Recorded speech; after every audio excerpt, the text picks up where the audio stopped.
Saudações, gente bonita, Mata Atlântica de Ouro Preto, são 6 horas e 20 minutos, 16 graus. Mestre Leider aqui falando. Hoje nós temos que falar sobre algumas coisas que são muito importantes para a gente levar em consideração. Eu até comecei a falar sobre elas brevemente na nossa live do inicinho da manhã, com qualidade de vídeo ruim, mas a gente precisa nos dedicar um pouco mais. Bom, tá nublado e hoje à tarde certamente vai chover. É o seguinte, o fato, gente, é que nós concordamos, evidentemente, na verdade, hoje de manhã, né, ontem, para eles lá, o Martianov publicou um vídeo, basicamente falando sobre o Oriente Médio sem esperança. Dmitry Orlov também trabalha nessa mesma visão. Com algumas pequenas diferenças de nuance, o Larry Johnson também concorda. Certo? O Larry Johnson também concorda que não há esperanças para o Oriente Médio. A região vai mergulhar na penumbra da guerra. E faz sentido,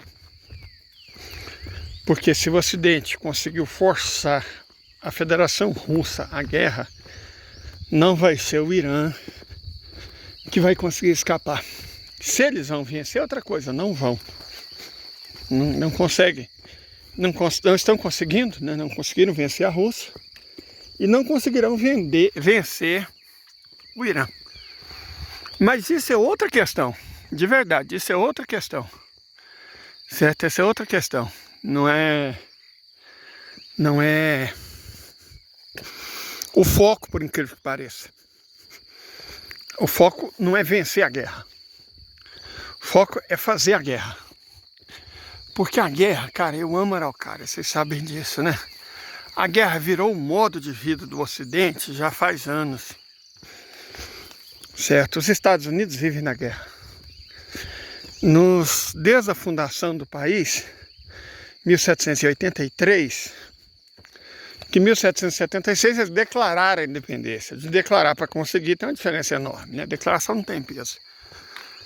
Então, eles é um país de cerca de 241 anos, é um país de 241 anos. Que eles são independentes, eles tiveram 6 anos de paz. Quer dizer, a cada 40 anos que eles têm, um é de paz. Considere que os Estados Unidos fazem fronteira com 2 nações pacíficas, México e Estados Unidos. Então não tem justificativa para tanta guerra. A não ser que eles busquem, que eles queiram. E é exatamente isso que acontece. Houve e há tantas guerras porque os Estados Unidos buscam essas guerras. E se eles buscam é porque de alguma forma eles ganham com isso. Ninguém busca algo que lhes é prejudicial. Isso vale para as pessoas e para as entidades. Você busca as coisas que lhes são benéficas, não as que lhes são prejudiciais. Então é evidente que a sociedade americana, ou pelo menos os dirigentes da sociedade americana, lucram com a guerra, certo? E esse é o ponto aqui que a gente tem que deixar claro desde o início.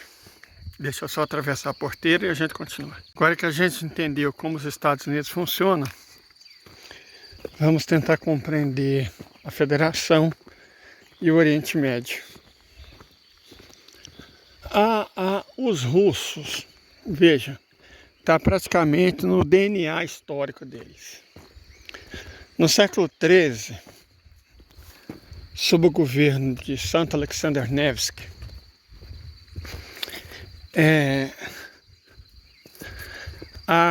os antecessores da Federação, ainda não existia Rússia.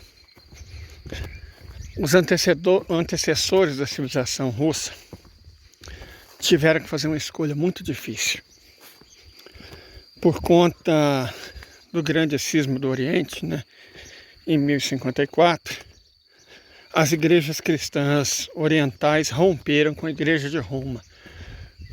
Então Roma foi praticamente expulsa do seio da cristandade. E aí Roma se expande para o ocidente, inclusive ajudando muito, dando apoio político para a criação dos primeiros estados nacionais. A Inglaterra em 1066, depois no início do século XII, não, já mais para o meio, né, do século XII, a França de Filipe Augusto e por fim Portugal, né? Então esses estados nacionais da Europa Ocidental surgiram com franco apoio da Igreja Católica. Portugal não era católico. Portugal praticava uma espécie de arianismo. Quando Lisboa foi tomada oficialmente dos árabes, a maior parte dos habitantes eram cristãos, mas não eram católicos. Eram cristãos arianos. E, bom, a França também foi formada a partir da tomada de territórios não cristãos no sul. Quer dizer, não cristãos eles não eram católicos. Também praticavam uma forma de arianismo. Em troca do apoio da Igreja Católica, Filipe Augusto aderiu à religião católica. Paris, a Ile-de-France, aquelas regiões até que eram, de certa forma, católicas. Mas o sul, o antigo reino da Borgonha, não era. Era ariano.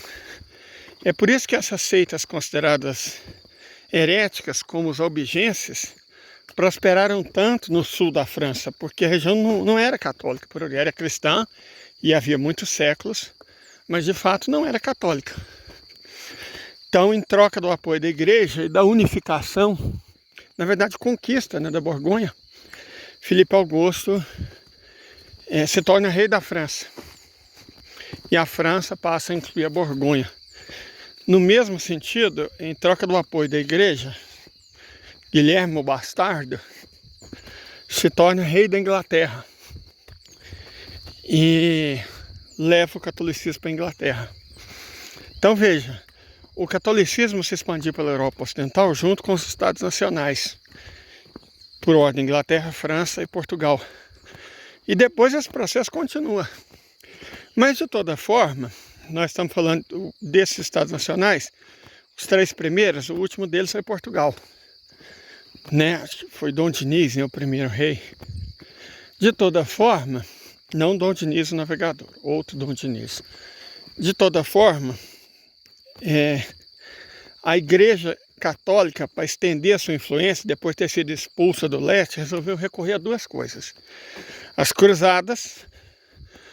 Não é à toa que as cruzadas começaram após o grande cisma do Oriente.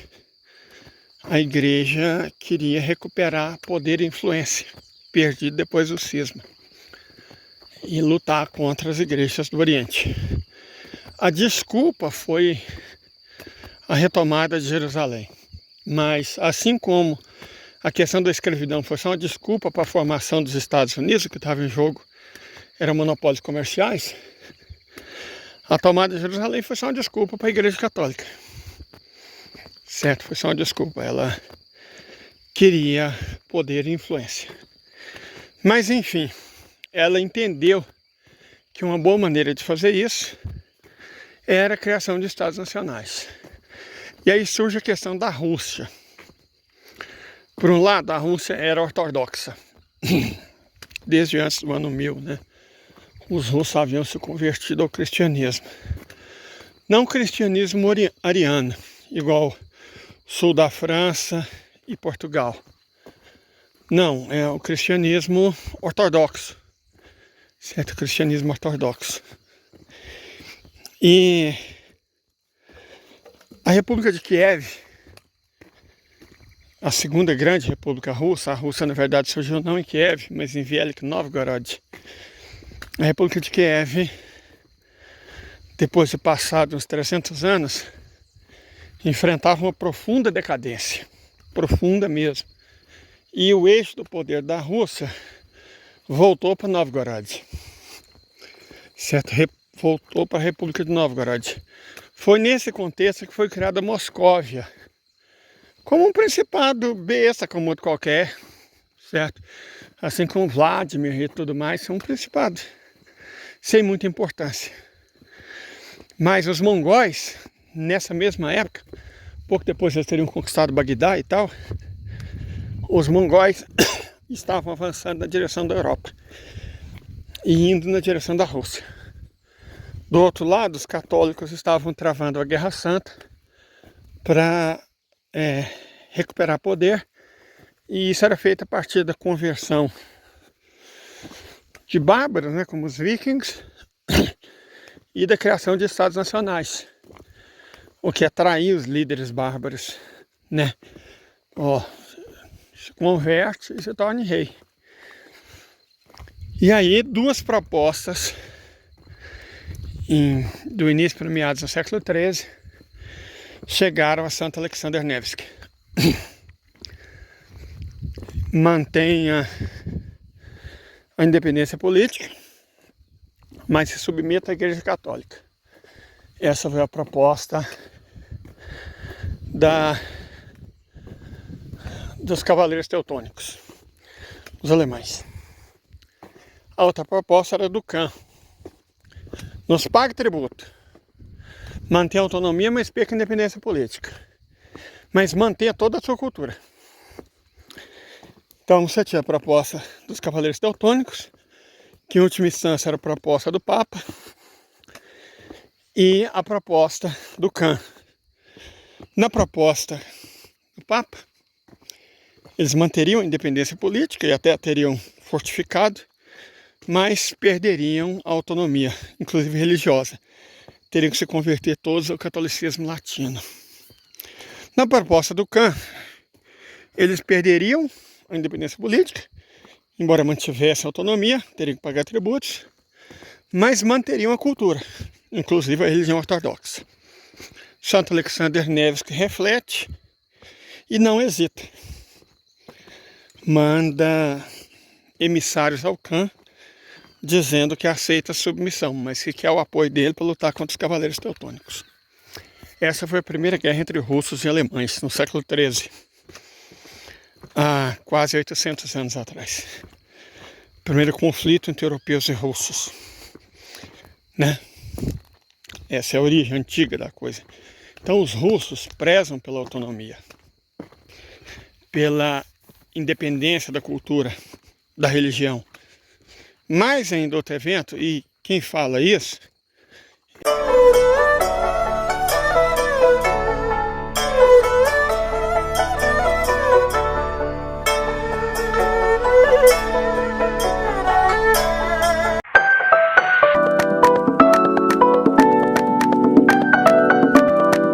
é um historiador húngaro muito bom chamado Tibor Samueli.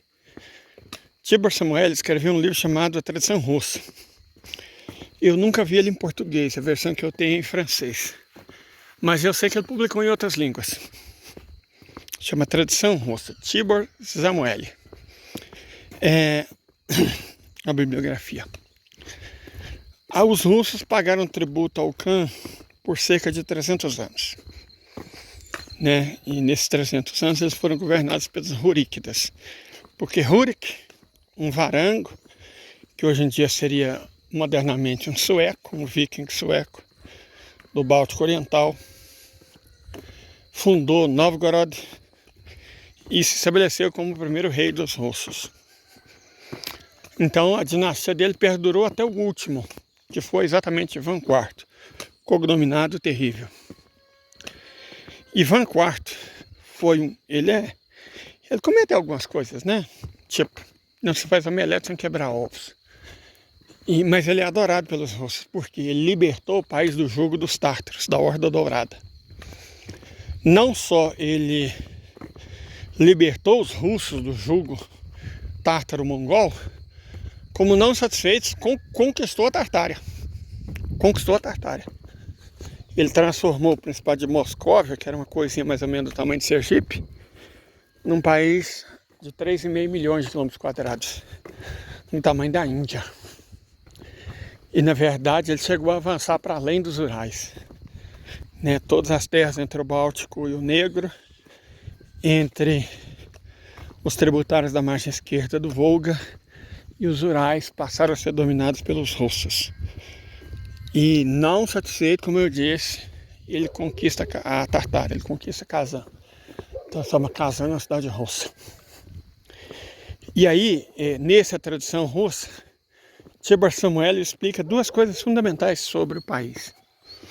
Primeiro, o apreço que eles têm pela própria cultura e pelos próprios valores, de não aceitar ninguém impor valores aos russos. E segundo, o que eles consideram liberdade. O conceito de liberdade deles é muito diferente do conceito de liberdade burguês, conceito de liberdade de origem francesa, né? Iluminista, liberdade individual, não. Não é liberdade individual. É liberdade do povo viver sob o próprio governo e sobre as próprias leis e a própria cultura. Essa é a tradição russa, por isso eles lutam até a morte. E a história russa demonstra isso muito bem. Tibor Samuel explica. Então, as tentativas do Ocidente em impor valores aos russos, o oqueísmo, identitarismo, racialismo, sabe, estava condenada desde o início a fracassar. Se o Ocidente tivesse diplomatas minimamente competentes, eles saberiam disso. Mas não tem, né? Martianov fala muito sobre isso, a absoluta incapacidade dos diplomatas ocidentais de compreender qualquer coisa. Não é só que eles não querem, é que eles não conseguem. O ensino no Ocidente é muito falho, muito ruim. Aí você fala, mas as maiores universidades do mundo estão lá. Sim, porque são eles que fazem os rankings, com os critérios que eles estabelecem. Só por isso. Mas na verdade eles vêm formando imbecis há muito tempo. Basta ver a elite dirigente do Ocidente, toda ela formada em universidades ocidentais. Você tem pessoas de uma burrice atroz, de uma incompetência que assusta. A Ursula von der Leyen, Olaf Scholz, o próprio Joe Biden, o próprio Trump. Esses caras são formados em grandes universidades ocidentais. São uns completos imbecis. Ok, isso é a Rússia. Os árabes.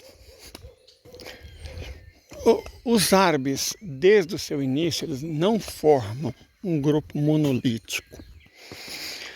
Na verdade, somente sob a liderança do profeta Muhammad e dos 3 primeiros califas, eles viveram num estado unificado. Então foi uma experiência que não chegou a durar 100 anos. Os árabes viverem num estado unificado sob um único líder.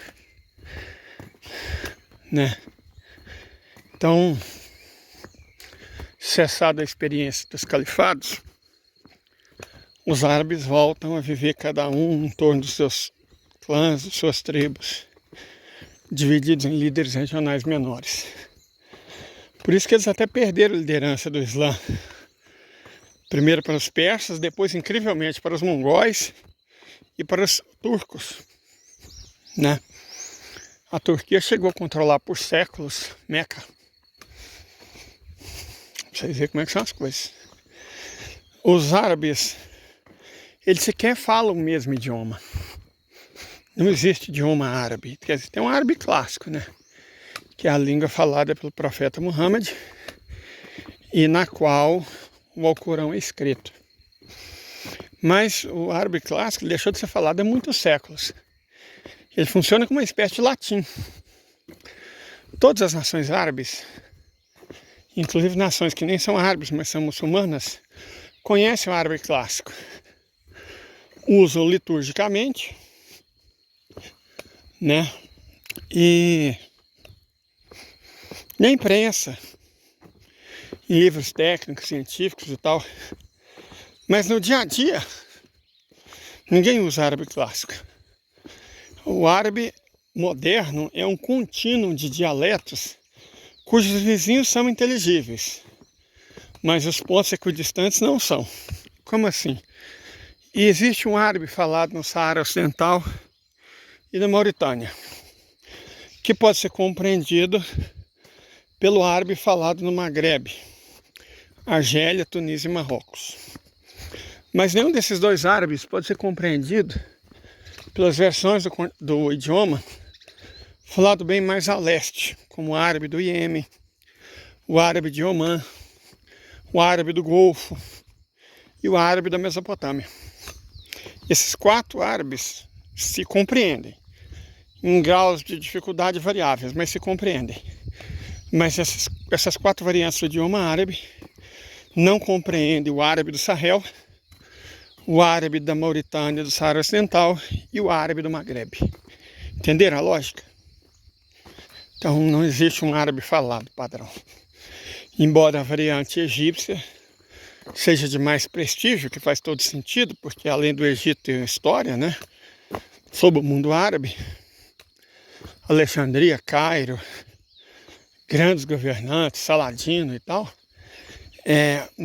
O Egito é a nação mais populosa do mundo árabe. 1/3 de todos os árabes do mundo moram no Egito. Então é natural que a variante do Egito seja de maior prestígio. Mas não muda o fato de que não existe um idioma árabe unificado, a não ser o árabe clássico, que é uma espécie de latim, conforme nós já explicamos. Sendo assim, a gente ainda acrescenta uma outra coisa. Os países árabes, com exceção dos que existiram de fato, a Arábia é resultado de 2 reinos que existiam, Najd e Hejaz. Omã existiu, chegou a ser um império bem poderoso no Oriente Médio e na África Oriental. Omã chegou a dominar pedaços da costa norte de Madagascar e todos os territórios do litoral de Moçambique até o Mar Vermelho. Omã chegou a ser muito poderoso. O Iêmen, mas o Iêmen sempre teve as questões tribais, né? Inclusive porque parte do Iêmen é xiita e parte é sunita. Então, basicamente, o Iêmen do Norte existe, o Iêmen do Sul também, porque um é xiita, outro era sunita. Mas o Iêmen unificado, uma receita do caos da tragédia, foi evidentemente uma invenção norte-americana dos anos 1990, depois da queda da União Soviética, sob a desculpa de reunificação, né? Então, quem que existia mesmo? Omã e Arábia, certo? Esses existiam de fato.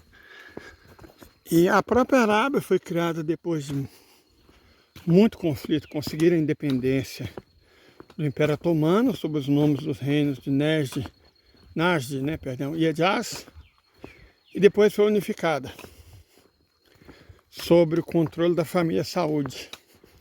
Família Saúde não é descendente do profeta, não são Sayed. Eles lutaram contra os Hashemitas, que são Sayed, são, portanto, descendentes do profeta, né? Como os sunitas não se importam muito com isso, ser ou não descendente do profeta é uma questão muito mais xiita do que sunita.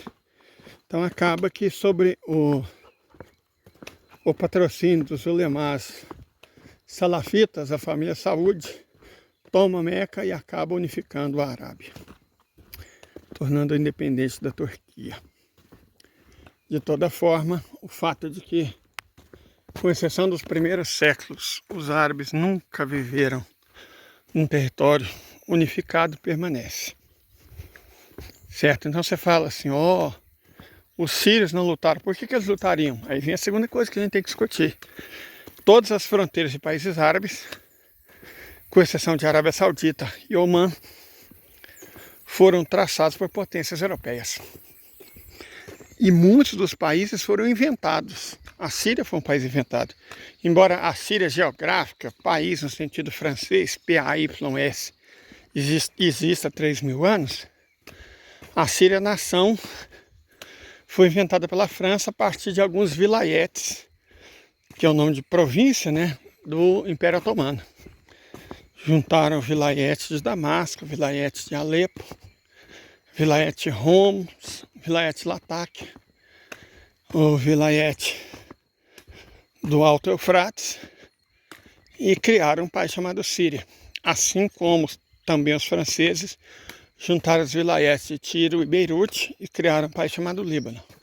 Todas aquelas nações do Oriente Médio foram criações de franceses ou britânicos. Todas as outras, criações de britânicos.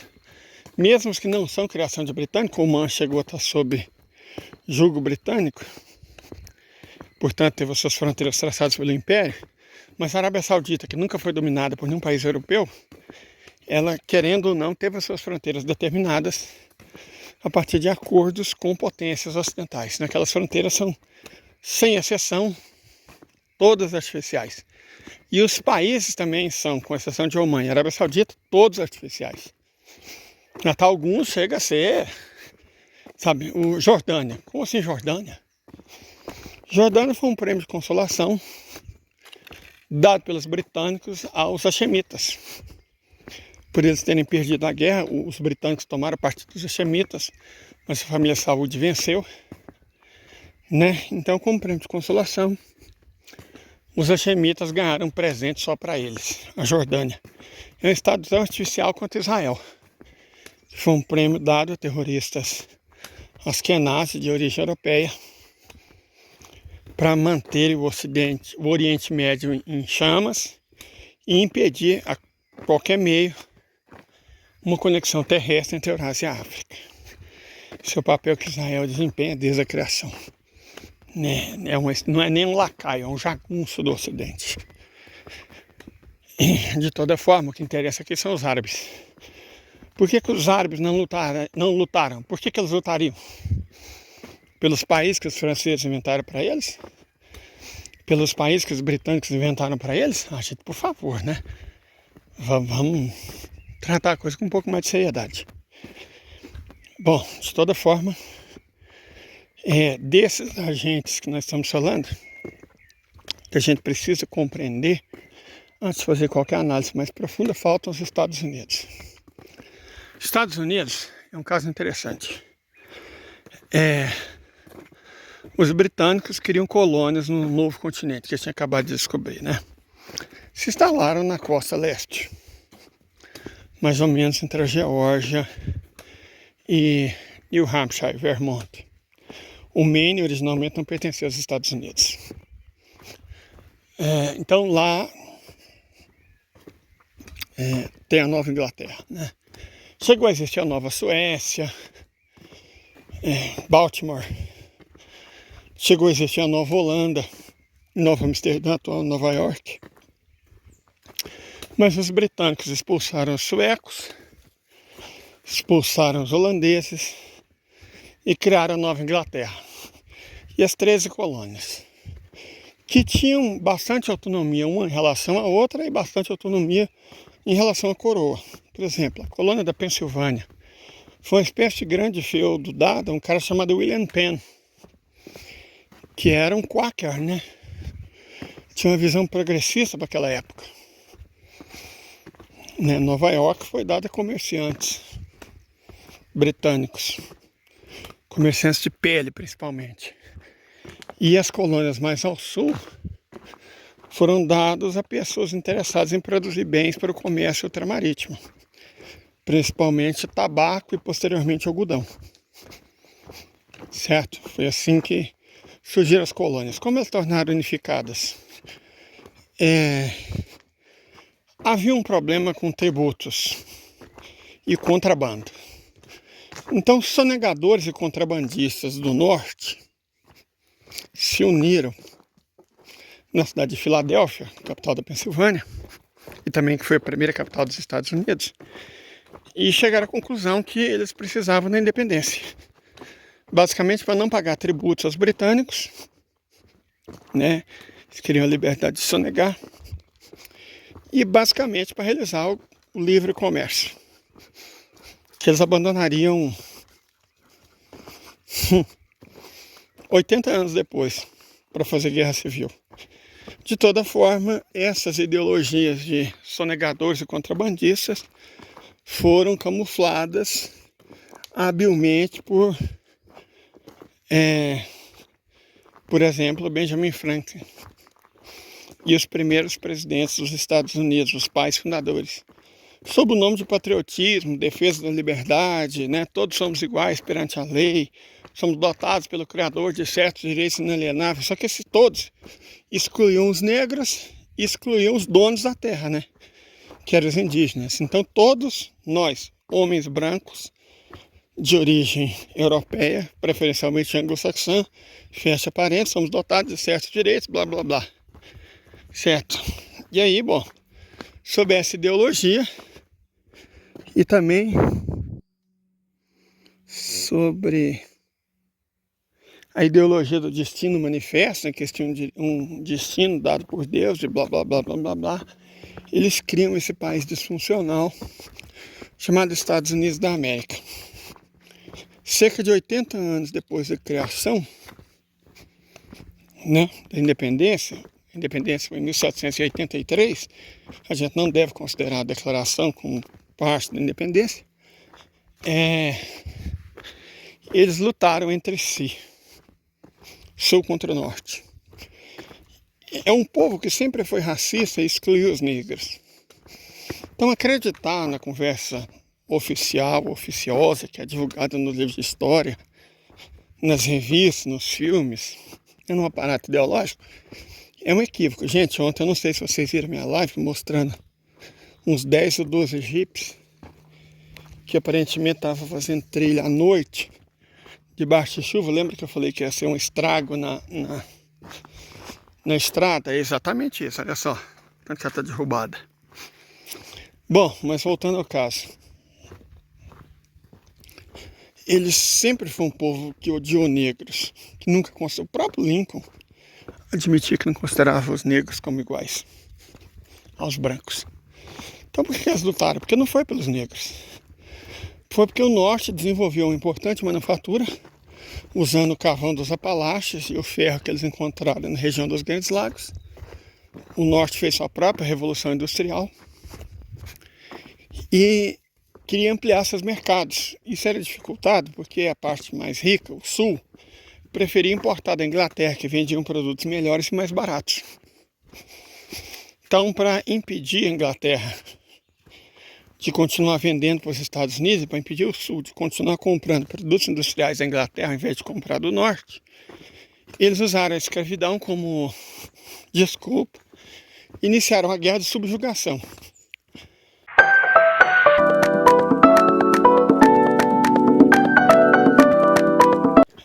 Foi muito parecida com o que aconteceu entre a Alemanha Ocidental e a Alemanha Oriental. Isso é vendido pela imprensa, pelos livros didáticos, como reunificação. Mas para ter reunificação, ou as leis voltaram a ser o que eram antes, aí não dava, né, porque era nazi, ou juntavam-se os dois lados e faziam novas leis. Não foi isso que aconteceu.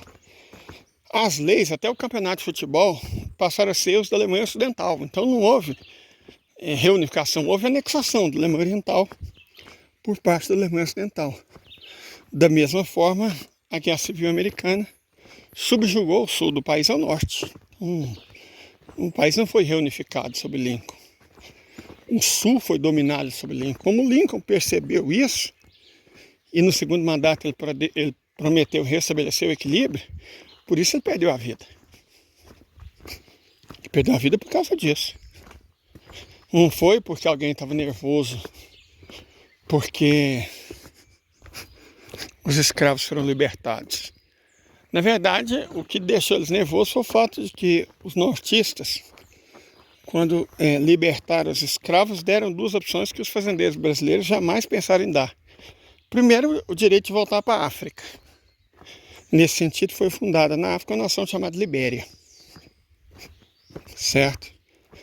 Com o capitão Monrovia, em homenagem ao presidente James Monroe, que foi que permitiu isso. O segundo, a outra opção que esses escravos... Era escravo, gente. Eu tenho essa mania de escravizado. Escravizado é só quando a pessoa era livre e aí foi capturada. Mas quando a pessoa já nasceu sob a escravidão, ela é escravo, não é escravizado. Certo? Essas bobagens woke. Enfim, a outra opção dada aos escravos era dividir entre si 80% das propriedades dos antigos senhores. Então, os que eram escravizados, chegaram na América havia pouco tempo, tinham uma lembrança ancestral muito forte da África e resolveram voltar. Os que eram escravos, já haviam nascido em solo dos Estados Unidos, não tinham tanta lembrança assim da África e, de um modo geral, preferiram permanecer. Certo? De toda forma, a Guerra Civil não foi sobre escravidão. Foi sobre livre comércio e monopólio. Sobre o poder dos banqueiros e dos grandes industriais do Norte. Sobre os comerciantes e fazendeiros do Sul. Foi isso que aconteceu.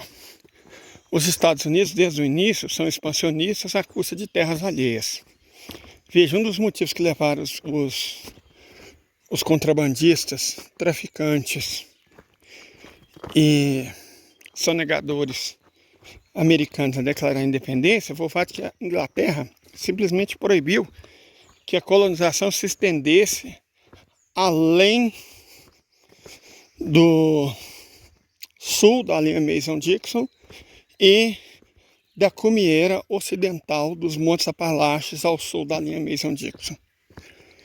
Então, simplesmente, o que os britânicos estavam dizendo é que os colonos americanos não tinham o direito de roubar terra de índio, terra indígena. E isso deixou eles muito possessos. Certo? Deixou eles muito possessos. Diante disso, de toda forma, assim que eles conquistaram a independência, eles incorporaram basicamente todos os estados chamados meio oeste, do Michigan até o norte da Flórida, certo? E começaram a roubar a terra dos indígenas. Depois, a descoberta da ferrovia e a construção de uma rede ferroviária que conectava o país passou a ser o objetivo.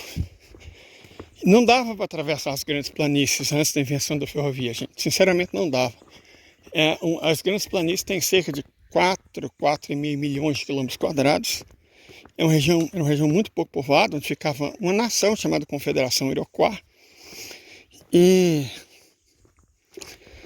o terreno não oferecia condições, de fato, para colonização, nos termos pré-revolução industrial e pré-existência da ferrovia. Basicamente porque você tinha tufões, furacões, todos os anos, muito fortes. Eles simplesmente não sabiam lidar com isso. Era uma região propícia para a existência de vida nômade, mas muito difícil para a ocorrência de vida sedentária. Essa é a verdade. Então, somente com a invenção, duas invenções, na verdade.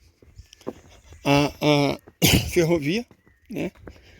Máquina a vapor, o trem de ferro, e o arado Iveca, que foi inventado por um cara chamado John Deere. O arado Iveca permitiu que o terreno cheio de gramíneas das pradarias fosse arado e aí cultivado. Antes da invenção do arado Iveca, os arados que existiam não eram capazes de cultivar aquele solo, eles não tinham força para isso. Mas quando John Deere inventou o arado Iveca, isso passou a ser possível. Então John Deere é um cara que teve uma importância fundamental para o processo de roubo de terras indígenas e colonização e formação dos Estados Unidos. E eles começaram a se expandir para o oeste. Quiseram se expandir para o sul, comprar a Flórida dos espanhóis, né? Mas comprar a Flórida dos espanhóis não era bastante. Eles precisavam tomar terreno que os mexicanos haviam ocupado, basicamente porque nesses terrenos havia prata e ouro em grande quantidade. E aí lançaram mão das guerras contra o México. O Texas chegou a ser independente entre 1830 e 1845, porque os mexicanos deram bobeira. Vendo, o Texas era uma província mexicana, junto com Califórnia e Novo México. O Texas era uma província mexicana. Só que eles viram que é uma região muito pouco povoada. E aí os mexicanos, na ingenuidade, chamaram colonos britânicos para colonizar aquela região, igual o Brasil chamou italianos, alemães e tal. Só que rapidamente esses colonos britânicos se assenhoraram da terra, fizeram a guerra ao México e declararam a independência da República do Texas. Posteriormente, os próprios norte-americanos resolveram colocar a mão na Califórnia e no Novo México para fazer a ligação interoceânica, a ligação ferroviária interoceânica entre São Francisco e Nova York. Antes disso, eles fizeram guerra com a Inglaterra em 1815, perderam, mas a Inglaterra evitava guerras dispendiosas e sem sentido e acabou entregando para eles o meio oeste e posteriormente um outro tratado, no qual eles queriam conquistar o Canadá inteiro. Eles não ganharam o Canadá inteiro, mas ganharam o território do Oregon. Então eles já tinham uma maneira de se conectar ao Oceano Pacífico. Era só fazer uma ligação entre Nova York e Seattle. Então o problema não era não ter uma ligação entre o Pacífico e o Atlântico. O problema é que eles queriam as terras ocupadas pelo México para roubar o ouro e a prata que tinha lá. São ladrões, né? Os Estados Unidos são anglo-saxões, e anglo-saxões descendem de vikings. E essencialmente são ladrões e piratas, escravizadores desde sempre, desde a origem, desde a gênese. Então eles fizeram a guerra ao México e aí terminam de formar o território dos Estados Unidos. Você pode pensar, não, eles compraram a Louisiana antes disso, né, os franceses, para chegar até o Mississippi, e depois compraram também o Alasca. Alexandre VII estava em guerra, precisava de dinheiro, então ele vendeu o Alasca por 20 milhões de dólares da época. O que hoje seria alguns bilhões. Pode parecer pouco, mas a única riqueza que o Alasca tinha de fato eram peles, que era o que os russos buscavam, e eventualmente madeira, mas estava longe de qualquer lugar do mundo, então não compensava levar, só pele era riqueza. Então os russos fizeram um bom negócio, considerando o contexto. Mas aí eles continuam a expansão. Eles invadem e dominam um antigo reino independente do Havaí, cujo último governante livre foi Kamehameha III, que foi deposto. O Havaí se transforma em colônia, depois em território, por fim incorporado como estado. Você pode falar, não terminaram. Porque começou a guerra hispano-americana. O capitalismo norte-americano já estava muito desenvolvido, eles chegaram à conclusão que precisavam de colônias. Como essas colônias já estavam todas conquistadas, problema que os alemães também enfrentaram, eles resolveram tomar essas colônias de alguma potência europeia decadente. Escolheram a Europa. Eles pegaram Cuba, República Dominicana, Porto Rico e entraram no Pacífico, dominando Guam e as Filipinas. Certo? E foi assim que os Estados Unidos construíram seu império colonial. Depois eles entraram na Primeira Guerra Mundial, na Segunda Guerra Mundial, na Guerra Fria, Guerra da Coreia, Guerra do Vietnã, Guerra do Afeganistão, enfim, né? Guerra na Síria. Estão agora nessa guerra generalizada na Ucrânia e no Oriente Médio, que é a Terceira Guerra Mundial. E eles vivem da guerra para a guerra e pela guerra. Essa é a história dos Estados Unidos. Agora que a gente sabe um pouco o que orienta os principais agentes, talvez o Irã, vamos falar um pouco do Irã. O Irã era um grande império, é o país mais antigo do mundo, a única nação do mundo mais antiga que a China. A China, a gente pode considerar que ela surge enquanto Estado unificado, ainda que não na forma moderna, mas como Estado unificado, com burocracia e tal, sob o governo do Imperador Qin, no terceiro século antes da Era Comum. O Irã surge como Estado unificado, no sentido de ter uma burocracia própria, por volta do 10º século antes da Era Comum. A Pérsia, né? Então o Irã é o único país do mundo mais antigo do que a China. Se a gente for um pouco mais rigoroso, podemos dizer que o Irã surge no 7º século, antes da Era Comum. De toda forma, ele é pelo menos 500 anos mais antigo do que a China. Manteve as suas fronteiras basicamente inalteradas, por mais que em momentos históricos diferentes tenha sido dominado por árabes, por tártaros, por mongóis, durante pequenos espaços de tempo por russos e britânicos, um espaço de tempo muito curto, mas as suas fronteiras foram mantidas mais ou menos inalteradas por uma característica peculiar da geografia iraniana. O país é essencialmente cercado por grandes montanhas, né? Tauros, Ebros, Cáucaso, os contrafortes do Himalaia e do Hindu Kush, pelo Golfo Pérsico e pelo Oceano Índico ao sul, pelo Mar Cáspio ao norte. Originalmente, o Irã também incluía partes que hoje são do Paquistão, que foram tomadas pelo Império Britânico. O Balochistão paquistanês e o Sind. Essas áreas eram originalmente persas. Basicamente o Baluchistão, o Sind era mais indiano mesmo, é porque o persa era o idioma oficial da Índia, né, dos impérios que surgiram na Índia. Antes da dominação britânica, a língua franca era o persa. De toda forma, partes do Afeganistão também pertenciam ao Império Persa. O Dari é só um nome para o idioma persa falado no Afeganistão. E o Tajiquistão também é persa. O Tajik é só um nome para o idioma persa falado no Tajiquistão. Aquela região correspondia às regiões historicamente persas da Sogdiana e da Bactriana. Certo? Então ele acaba perdendo o Tajiquistão para o Império Russo, o Baluchistão para o Império Britânico, mas mantém as suas fronteiras essenciais intactas, porque é cercado por desertos e grandes cadeias montanhosas, que sempre dificultaram enormemente a invasão da Pérsia. O Shah Reza Pahlavi, um usurpador barato, foi uma tragédia para o Irã, uma tragédia para o povo iraniano. Ele assumiu o poder depois de um golpe de Estado que derrubou o premier Mossadegh. O que o Mossadegh fez para irritar tanto os britânicos e os americanos? Fez o contrário do Temer, que entregou nosso petróleo para os estrangeiros. O Mossadegh toma o petróleo dos estrangeiros e caiu na ira dos americanos e dos britânicos. Foi derrubado e no lugar eles colocaram um entreguista servil, uma espécie de, imagina o Temer levado à condição de rei.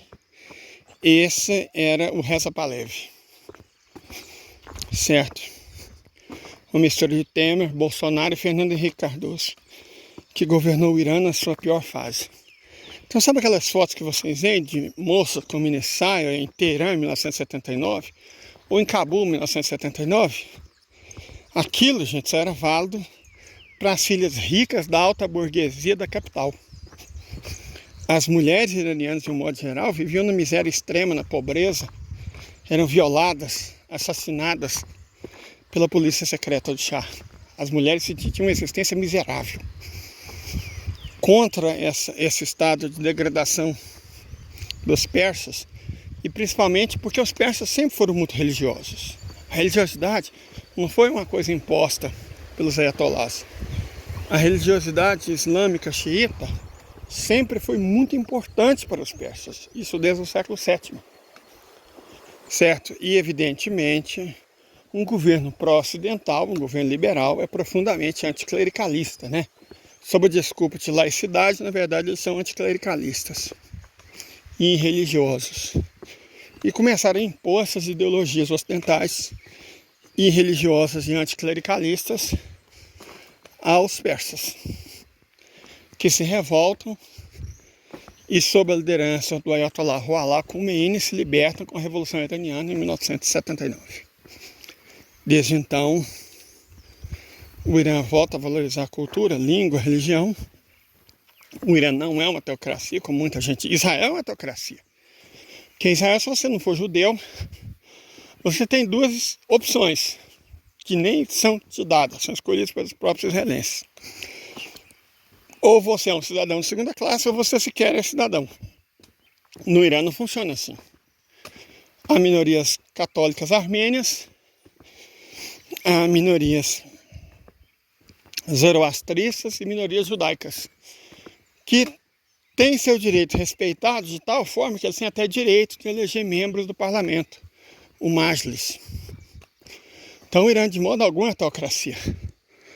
Eles dizem que o Irã é teocracia para esconder o fato de que é um governo revolucionário, que confiscou todas as propriedades do Shah, todas elas, o petróleo, e começou a administrar e gerir esses recursos e modernizar o Irã. Para vocês terem ideia, em 1979, no último dia do governo do ditador Shah Reza Pahlavi, o Irã sequer produzia pólvora.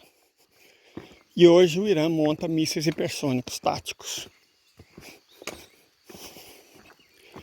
E é exatamente essa característica do Irã, de ser capaz de produzir a própria artilharia, grande poder, grande tecnologia e grande alcance, que vai ser importante para a nossa análise geopolítica.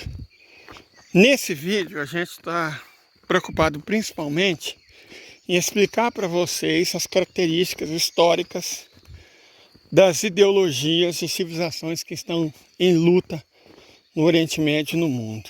Russa, ocidental norte-americana, iraniana, árabe, né?